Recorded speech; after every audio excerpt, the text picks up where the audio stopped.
पूरी प्यारी सात संगत जी, मैं विनोद जो लंदन इंग्लैंड में रहता हूँ, आपके समक्ष पूज्य मनीष साहू जी द्वारा लिखित ग्रंथ डोली हुई संगत सहारा में से कुछ अंश पेश करने जा रहा हूँ। आज कल से आगे भजन मंडली ने सरसा से सतगुरु के पास चिट्ठी भेजी, उसका नकल है।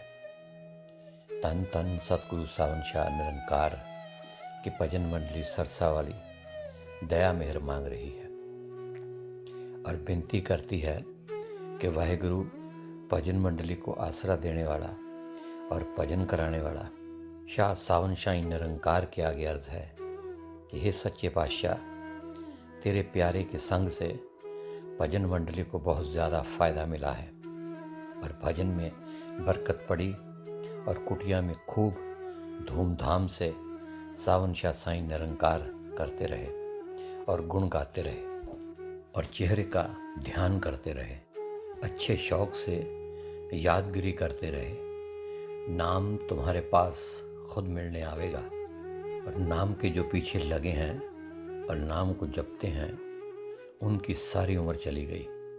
जिन्होंने सावन शाह निरंकार को पकड़ा वो अपनी उम्र में फ़ायदा उठा गए और मस्ताना सतगुरु सावन शाह के हुक्म से तसल्ली भी बहुत देता रहता है और तसल्ली से दिल की सफाई बहुत होती रहती है। एक दिन तसल्ली नहीं मिलती तो पंज चोर घेर लेते हैं। सावन शाह सतगुरु का यकीन नहीं होने देते। सच्चे पातशाह, भजन मंडली तेरा आसरा चाहती है और हमेशा तेरे प्यारे मस्ताना का संग चाहती है। साडी बेनती करो मंजूर दाता, भजन मंडली कायम हमेशा रहे दाता। सावन शाह निरंकार का गुण गावे रात दिन सदा दाता। दया तार के दर्शन भजन मंडली को दे दाता। भजन मंडली को आसरा दे दाता। प्याला प्रेम का बख्शो दाता। भजन मंडली पी के प्याला प्रेम का चढ़े रंग सावन शाह निरंकार का दाता। मस्ताना तेरे प्यारे ने लाया सरसा में रंग दाता। और बात सावन शाह से बिना बताता है निकम्मी दाता। सदा जय जयकार तेरी सरसा में होती है दाता। निंदक सब कुल के जस हैरान दाता। करतार सिंह जड़ा वाला महात्मा आया है सरसा में दाता। ला के प्रेम भजन मंडली से गुण गाता है सावन शाह निरंकार का दाता। अभी यही दया मांगती है, कायम रहे ये पंज मंडली दाता, नहीं तो होगी बदनामी सरसा में दाता। जम ते धर्मराज नेड़े नहीं आउंदे जे गुरु का अच्छा प्रेम भगती करे। बिना भगती दुख पैदा हुंदे हन। सुंदर समा अपना गुम करके जाता है। ये काम बहुत ख़राब करके गया।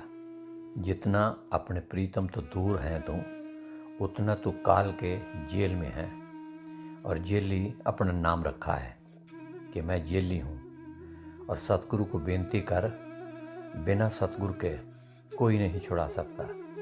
और सतगुरु वाहिगुरु जो है, उसके आशिक लोग वो उनके इश्क पर कुर्बान होते जाते हैं। उनका तू संग कर, मान शर्म को तोड़ दे। अगर नहीं छोड़ेगा तो आगे बेशर्म बेमान तुमको काल कहेगा। काल के हाथों बेमान बेशर्म न बन और इश्क का दरख्त का मज़ा खा। सतगुरु रब जो है, उनके बंदे ये दसदे हन, कहण विच नहीं आ सकता। प्रेम या इश्क बयान विच नहीं आ सकता। उस आदमी दे पास बैठ जो प्रेम की खूबी देखदा है। बुलबुल की तरह उसके राग गाउंदा है ते प्रेम के फुल पर चहचहाउंदा है। किसी हिदायत का मोहताज नहीं। उसका इश्क मालिक की रहमत करके हुंदी है कि ये सतगुर का आशिक गुणों का बन जावे। प्रेम तो दिलों के जान का नाम है। एक किस तरह जाता है? किसी अजिहे पुरुष तो पुछ जिसनों उसकी चोट लगी होवे और गोली प्रेम की वजी होवे। इस प्रेम नू कलम या जबान बयान नहीं कर सकती। जबान की ताकत से बाहर है। प्रेम का बयान लिखण बोलण ते किताबां विच नहीं है। अगर जे तू आशिक की लाइन में आवें, आशिकां दा रस्ता अलग है। आशिकां ਦੀਆਂ ਜੜ੍ਹਾਂ ਰੋਜ਼ੇ ਅਜ਼ਲ ਵਿੱਚ ਹਨ, ਉਸ ਦੇ ਆਨੰਦ ਵਿੱਚ फैले ਹਨ, ग्रंथां पोथियां ਵਿੱਚ नहीं है। जे तू आशिकों की लाइन में आवें तो इस वर्के को ਧੋ ਦੇ, क्यों जो इश्क दा इल्म लिखतां ਵਿੱਚ नहीं ਹੁੰਦਾ। सूरज ਦਾ ਚੜ੍ਹਨਾ ਹੀ ਦਲੀਲਾਂ ਹੈ। ये अमृत रस छकण ਦੀ ਜ਼ਰੂਰਤ ਹੈ। ਇਸ ਕਰਕੇ ਦੁਨੀਆ ਦੀ ਮਾਰ करके इस प्रेम गली दी आ तुमको जम राजा से छुड़ा देवेंगी। तू सतगुरु का शिकारी बन जावेगा। होर शिकार नूं ना ढूंढ। तू ये शिकार मौत दे बाजों बाज नूं वापस कर देवेगा ते मौत शिकार करके तुमको ले जावेगी। सावन शाह प्रीतम से बिना सब मैलों का शिकार है। प्रेम की दौलत प्रेमी तो ही मिलती है। जो आशिकों से दूर भागते हैं वो अंत में परेशान होंगे, तकलीफ़ां पाएंगे, पछताएंगे और लानतां उठाएंगे। विद्या नेकीराम का छोरा बोलता है कि सोबत से समझ पा के जीव उसका रूप हो जाता है। संतां दा चेहरा ही साडा सारे सवालों का जवाब है। और एक तीर्थ है भजन मंडली, जिसते जन्म मरण का दुख मिट जाता है। और जपना भी, जपाना भी, व्रत भी, तप भी, पूजा भी सब भजन मंडली है कि जिसके संग करने से जो हरि रूप सतगुरु आया है, सावन शाह निरंकार आया है, उनके साथ प्रीत लग जावे, उससे बढ़कर कोई भजन या सिमरन नहीं है। सारी दुनिया कर्म कांड में बंधी हुई है और सारी उम्र गुजार के हरि रूपी सतगुरु से खाली चले गए। विद्या बोलता है कि ये हरि को ऊपर से गाते थे, इस वास्ते खाली रह गए। और अंदर से हरि इनको रोज़ लानता मारता है कि तुम मेरी बनाई हुई चीज़ के पीछे पड़े हो, मेरे पीछे न पड़े। मैं रोज़ अंदर तुमको बुलाता हूँ और लानता मारता हूँ कि तुम बहुत अपनी ज़िंदगी पापों में गुजार कर चले गए और तुमको बहुत दुख भोगना पड़ेगा। प्यारे लाल ने पूछा कि किसी के खाने में नुकसान नहीं होता है? तो विद्याधर नेकीराम के छोरे ने जवाब दिया कि जैसे बाजे के रिकॉर्ड होते हैं, जो बात उसमें होती है उस वक्त छप जाती है। इसी तरह अगर कोई बहुत प्रेम और प्यार से और बहुत तड़प से खिला देवे, वही प्रेम और वही तड़प उसके अंदर बैठ जाती है। वो 1 घंटा का 2 घंटा का भजन करने लग जाता है। जिसने दिया उसके अंदर भी भजन करने का असर बैठ जाता है कि शुक्र है सतगुरु की चीज़ सतगुरु के लेखे लगी। उनको हंकार निकालने का नशा चढ़िया, उधर खाने वाले को नशा चढ़िया। जैसा अन्न वैसा मन। अन्न में अगर प्रेम का था तो उसमें भी असर प्रेम का बैठ गया, लग गया भजन सिमरन में। खाना चाहिए या खिलाना चाहिए, इस तरह का। अगर उसने अपने मान के वास्ते, चतुराई चालाकी के वास्ते ये शिकार किया तो दूसरे को खिलाया, दूसरे को खाने से ख्याल की मैल चढ़ी और उनके घर में भी सूंझ पड़ गई। वो पीटने लगता है कि हाय, मैंने कैसा अन्न खाया है कि मेरे भजन में खलल पड़ा है, उल्टा पाप लगा। और जिसने उनको खिलाया उनको भी अहंकार रूपी ताप चढ़ गया कि मैंने तुमको खिलाया। जिससे उसने लिया उसके अंदर भी बला पड़ गई कि मैंने तुमको दिया और मैं दान करने वाला हूँ और मेरे को बोल बोल कर तुमने मजबूरी से लिया। तीनों को पाप लगेगा। खाने वाला भजन मंडली से दरबदर हुआ और अहंकार में आ गया कि मैं भजन मंडली से गया, मैंने कोई चीज़ बुरी खाई है। जिसने खिलाया उसने मालिक के आगे पाप किया, जिसने दिया उसने पाप किया कि मालिक उनके साथ बैठा था, उनकी यह चीज़ थी, तो उनको छोड़कर अपना अहंकार करने लगा कि मैंने दान किया। अगर प्रेम से कायल किया हुआ होता तो देने वाला क्या बोलता है कि ऐ सतगुरु, तुम्हारी चीज़ तुमने अपने प्रेमियों और भजन करने वालों को खिलाई, बहुत शुक्र है। जो इनके अंदर सतगुरु बैठा था उनको उन्होंने खुश किया। उनको नशा और खुमार चढ़ा। जिसको उसने खिलाया उसकी भजन बंदगी में यही बात आई कि चलो भजन बंदगी करें। सतगुरु का माल बड़े आनंद का खाया है। जो सतगुरु का आनंद का कह दिया वही बात उसको मन में बैठ गई। प्रेम की चीज़ में प्रेम ही आ जाता है। पाप जबरदस्ती अभाव के लेने में है। मन में पाप बैठ जाता है। वो पीटता है कि जैसा मैला मन खाया है वैसा मैला मन हो गया है। सीताराम फक्कड़ और निहंग फकीर के ए मुख वचन हन जो सुनो नशे में आवे। भजन मंडली सावन शाह साईं निरंकार की कुटिया में भजन सिमरन कर सकती है। घर पर कोई भी भजन सिमरन नहीं कर सकता है और यहाँ पर भी वो भजन सिमरन कर सकता है जो कुछ दिया सतगुरु ने किया। कि मैं तो पापों और गुनाहों का करने वाला हूँ। कोई कहे कि मैं सेवा करने वाला हूँ, मैं भजन सिमरन करने वाला हूँ, वो तरक्की नहीं पा सकता। ना किसी ने पाई है और ना पा सकेगा।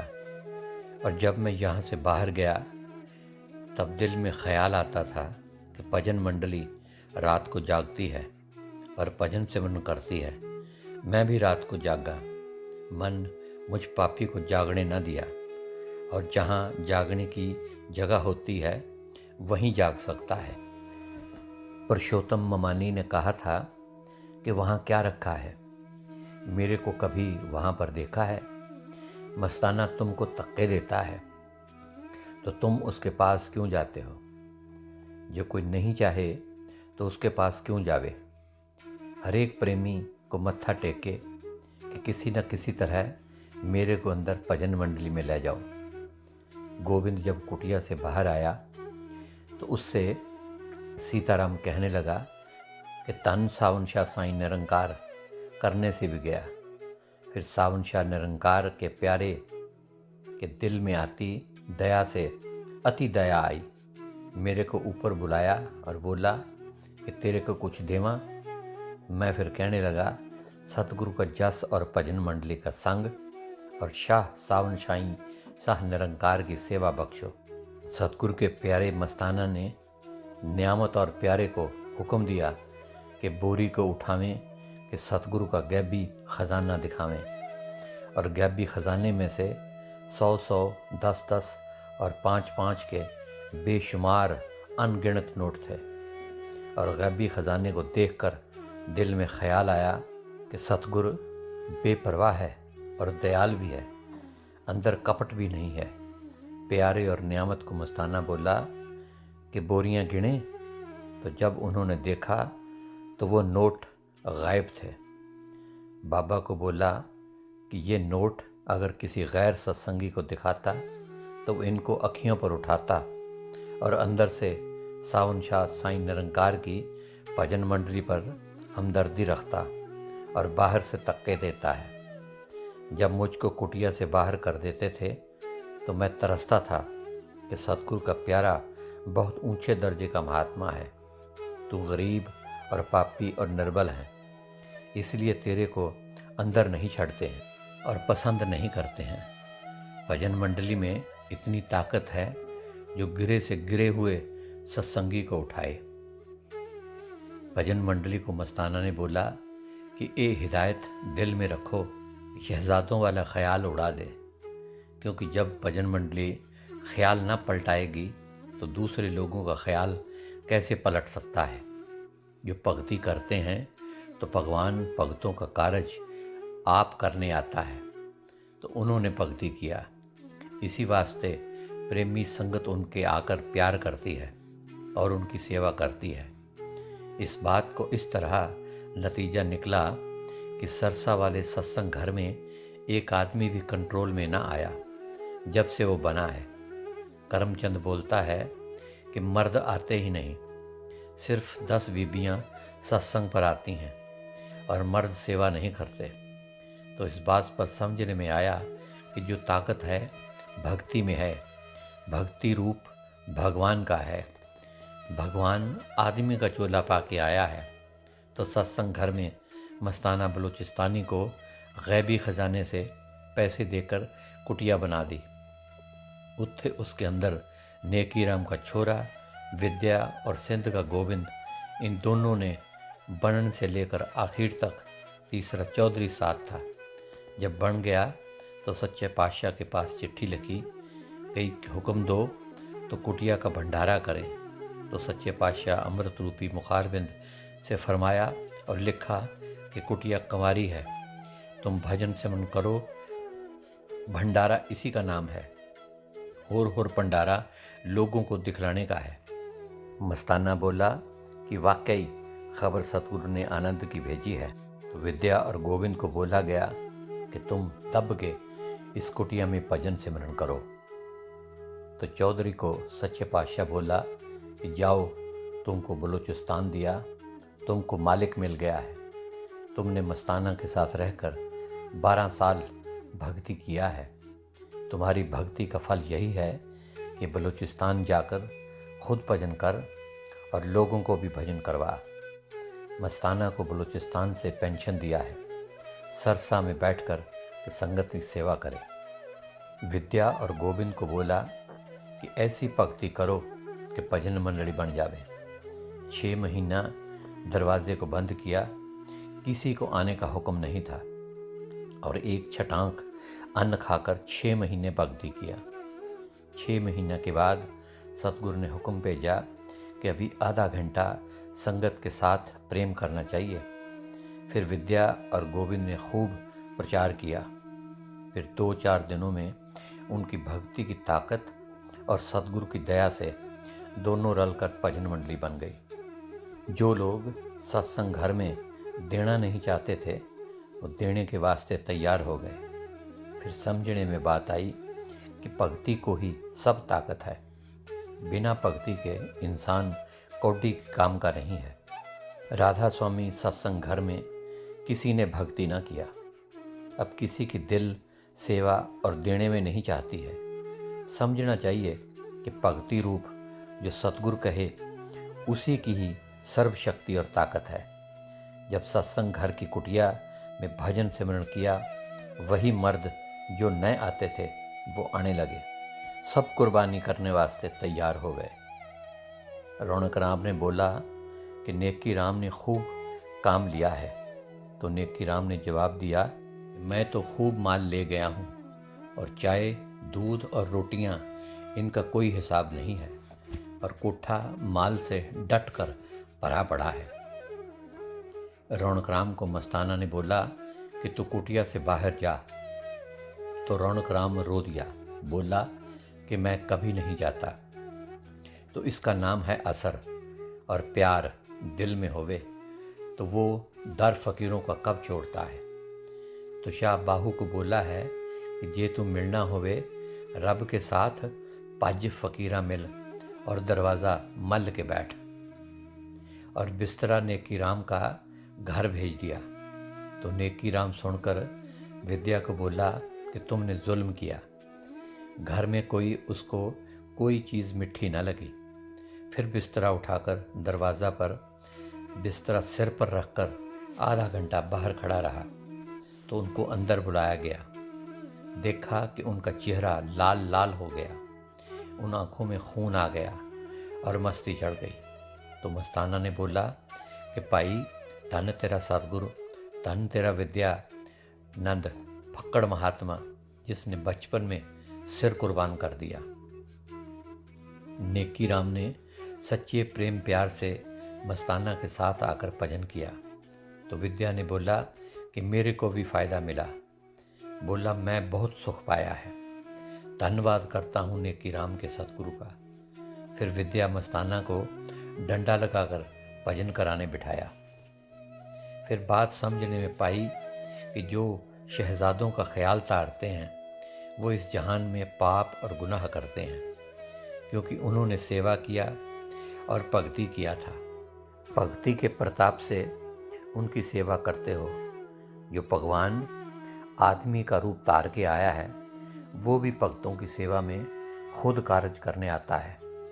तो समझने में आया कि सरसा की कुटिया में विद्या गोविंद ने भक्ति किया तो उनके वास्ते आदमी सेवा करने आए। तो समझने में आया कि 10 साल पहले सत्संग घर में कोई आदमी नहीं आया। प्यारा ने बोला कि मेरा दिल चाहता है कि सावन सच्चा साहिब की आसरा न छड़ा।